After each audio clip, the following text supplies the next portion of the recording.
Hey kids, comics. Silverhaired Bronze Age Babe here, yakking about our comic book collection, and today I'm doing something that I haven't done in about 40 years, and that is go to a local comic book show.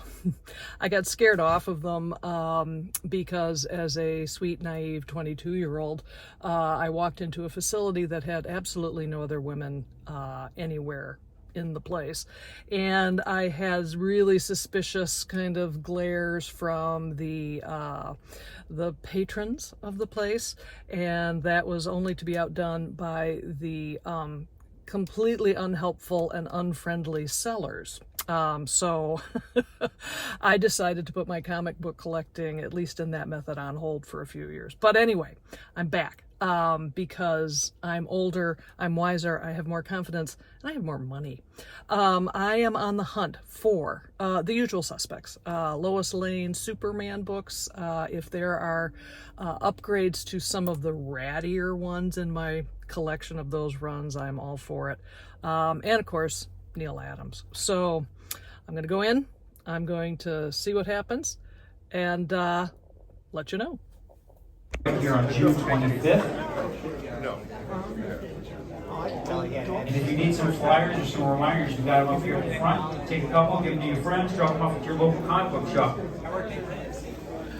With that, I'm going to pass this off to our good friend Dave. Hi, Dave. It's so great to be back here, ladies and gentlemen. It's Raffleman.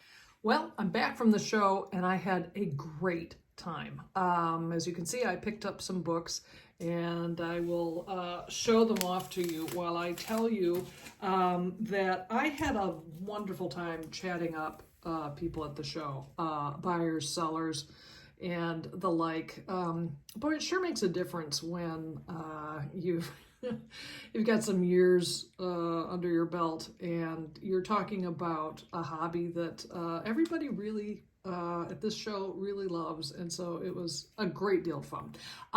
This is Batman number 206. This is a Irv Novick cover, and I picked this up for $5 because I didn't have it, and I've always loved the cover, and so my Batman run needed to have that. This was not on my want list, but boy, I sure added it. Somebody actually had romance books. And again, another $5 well spent to get Heartthrobs number 138. I think this is from 1972, which tells me there's a good possibility that there could be a Women's Libbers of Earth story or that kind of sensibility in these books. And as some of you know, I really love to find those stories in romance books where they take on second wave feminism.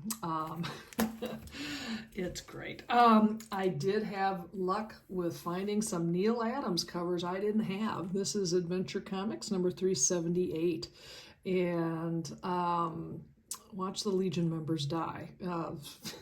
Listen, they kill Legion members, so that happens all the time. But just to see that, I mean, those are Neil Adams facial expressions. If you didn't know, I knew right off the bat that that's an Adams cover, so I had to have that.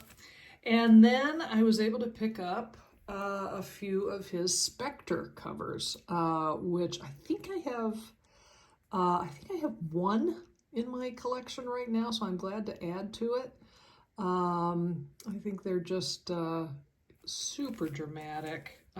This book, now that I think about it, I actually may have this book already, but you can never go wrong having more than one copy of a Neil Adams Spectre cover. And this one for sure I don't have, and it had been kind of on my radar for a while, is everything that Neil Adams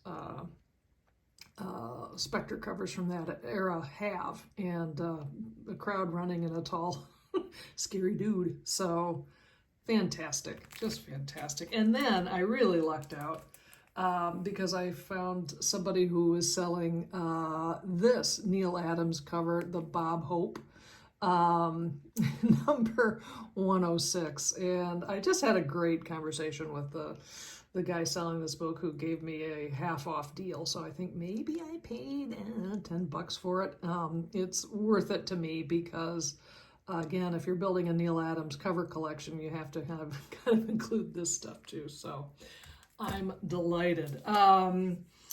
Magic Lasso will be thrilled that I have finally added this kind of a minor key to my collection. This is SHBAB number 25, but it is the first appearance of Isis. And, you know, I saw this, pulled it out of the box, and immediately was like, yes, my Women in Comics collection really, really needs this book.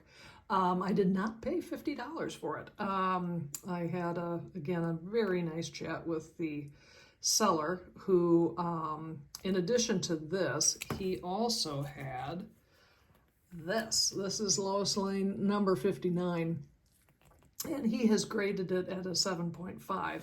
And so, and it is definitely an upgrade from my copy of this book. This is actually in lovely shape, and one of my favorite Lois Lane covers from that era, so I had to have it. So, you know, with when you're buying in bulk, they were ever so happy to work with me and give me a nice deal on those two books, and I'm just thrilled. Now, the best find of the day was actually at the first booth I stopped at, and here it is, Superman number 84, featuring Lois Lane, policewoman. Now, the eagle-eyed among you will realize that behind me there is a ratty cover, just a cover only of this book, and I got it for like $3 at some point. And it is what really started me on this year's adventure of trying to find Golden Age comic books with Lois Lane on the cover, where she is not being a damsel in distress or with a wedding dress on. But so to be able to snag a super presentable book like this, I was just squealing with joy. And when the guy basically knocked almost 60% off the price of it, I was happy, and I made a new best friend. So yeah, it was. I'm glad to have this and the other books today. It was a lot of fun.